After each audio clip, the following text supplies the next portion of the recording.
Agora, pessoal, olhando um pouquinho para essa questão que envolve o conflito em Gaza e também em Israel, e principalmente para os brasileiros que estão lá ainda à espera de uma autorização, hoje saiu uma nova lista com pessoas que podem deixar a faixa de Gaza pela fronteira com o Egito.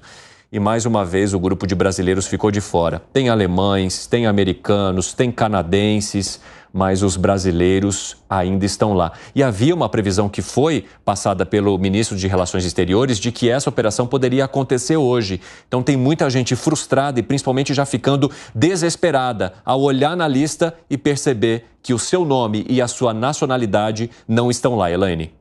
Exatamente, mas hoje cedo ainda eu tive a informação de uma fonte do Itamaraty que provavelmente amanhã eles estejam. O que acontece o Brasil não quer fincar nenhuma promessa, porque não é uma decisão do Brasil, é uma decisão do governo de Israel e principalmente ali do pessoal do Egito. Então, eles receberam a promessa de amanhã os brasileiros estarão na lista. E por que é que então haveria essa tal demora?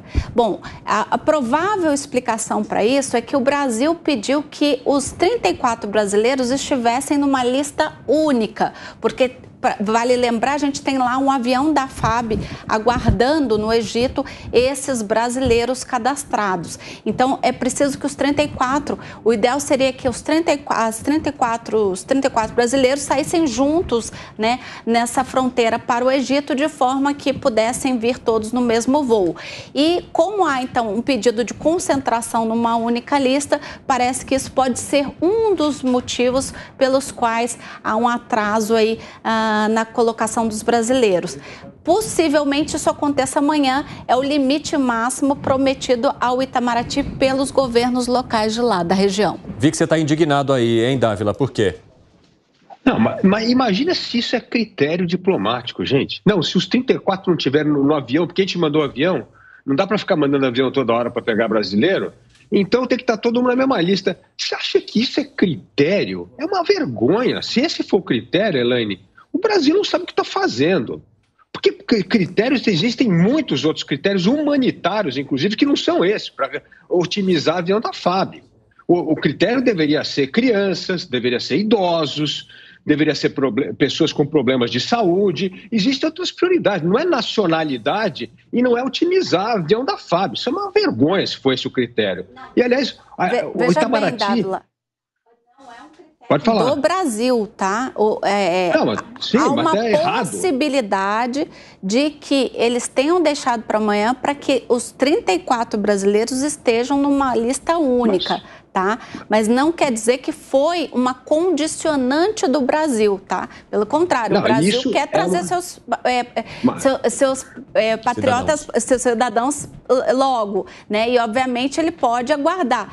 Mas um dos pontos que se leva em consideração para este atraso é que pode ser que os brasileiros venham numa lista única e, portanto, eles estejam amanhã, que seria a data limite. Mas é uma vergonha, não importa, esse critério é uma vergonha. O critério que tinha que estar olhando era ter uma conversa do embaixador ou do ministro das Relações Exteriores com o ministro das Relações Exteriores de Israel para saber quais são os critérios que estão sendo utilizados para essa lista. Porque se for por idade, por criança, por problema de saúde, nós deveríamos apresentar a lista de pessoas que tenham esses problemas ou que estejam envolvidas nessas classificações para poder ser liberado. E não tentar fazer a lista de 34 para otimizar numa única lista. Isso não existe. Então, nós precisamos entender quais são os critérios que estão sendo utilizados para libertar reféns. E devem ser critérios humanitários, porque é assim que se faz nesses momentos. Então, assim, essa postura, se essa for realmente a postura do governo brasileiro, é a postura totalmente errada. Pessoal, a gente está falando de uma lista de mais de 600 pessoas, 601 pessoas, e a gente tem das nacionalidades, além de alemães, canadenses e americanos, como eu mencionei, tem também das Filipinas, Romênia e da Ucrânia, que é o maior número, 228 até agora, que estão ali na faixa de Gaza e que saem, então, nessa lista pela qual esperavam os brasileiros. Fala, Segré. Eu não entendo muito de diplomacia, mas... Rapidamente, pessoal, 4h28, o pessoal da rádio vai para um rápido intervalo. Eu esqueci de avisar, daqui a pouco vocês chegam de volta. Por aqui, seguimos. Aquela pausa estratégica nas outras plataformas. Estamos aqui.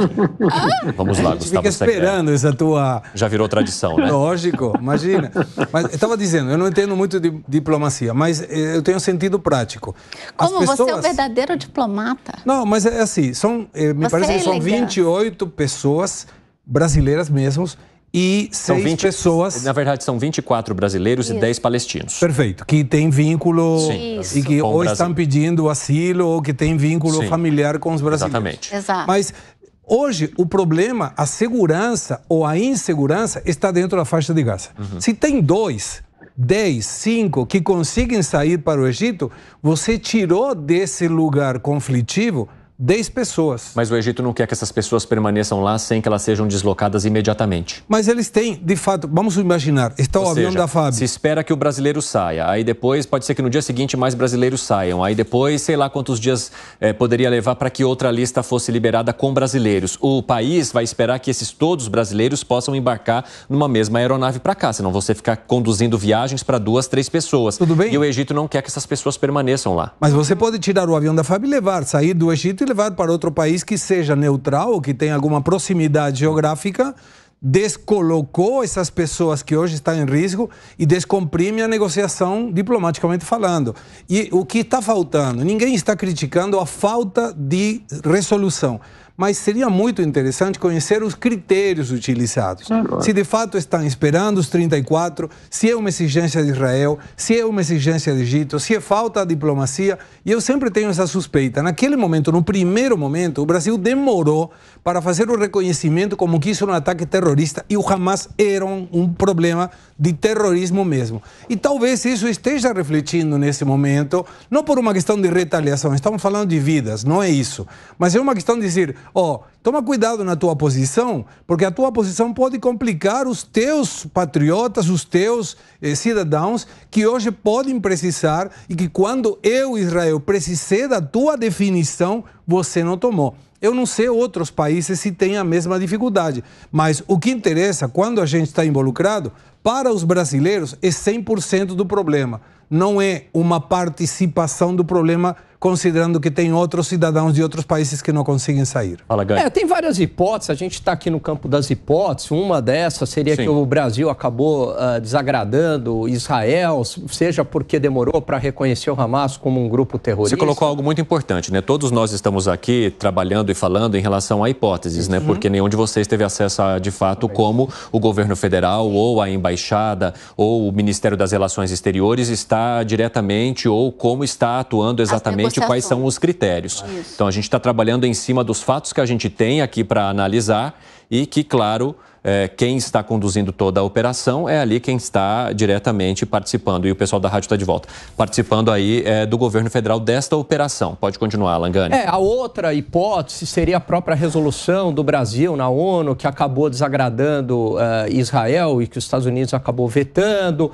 Tem essa outra hipótese relacionada a questões operacionais, em levar todo mundo de uma vez, e aí o Egito também não quer os refugiados ali no seu país, o Egito que já tem uma série de problemas econômicos e operacionais também, então seria bastante difícil para o Egito. Bom, enfim, a gente não sabe. O que a gente espera das autoridades é que a gente saiba o critério, pelo menos, né? Que venha a público qual é o critério. Né? Uma vez que a gente tem um critério, eu acho que tudo isso fica mais tranquilo, inclusive, principalmente para os familiares. Vamos olhar. Quer complementar algo, Elaine? Não, só dizer exatamente isso que você já mencionou, que a gente aqui está trabalhando com um cenário de hipóteses. Né? O que a gente sabe é que o Brasil tem, de fato, envidado os melhores esforços para trazer de volta os seus cidadãos. As operações foram bastante elogiadas pelas pessoas que foram trazidas de volta. Exato, e que eles dependem dos governos locais lá da região. E que, por último, né, a última promessa é que amanhã é a data limite para que os brasileiros saiam. É uma promessa lá, de novo, do pessoal da região. O Brasil está refém, né? Assim, a nossa diplomacia, por mais que a gente esteja fazendo todo o esforço, a gente está refém de aguardar realmente a decisão deles.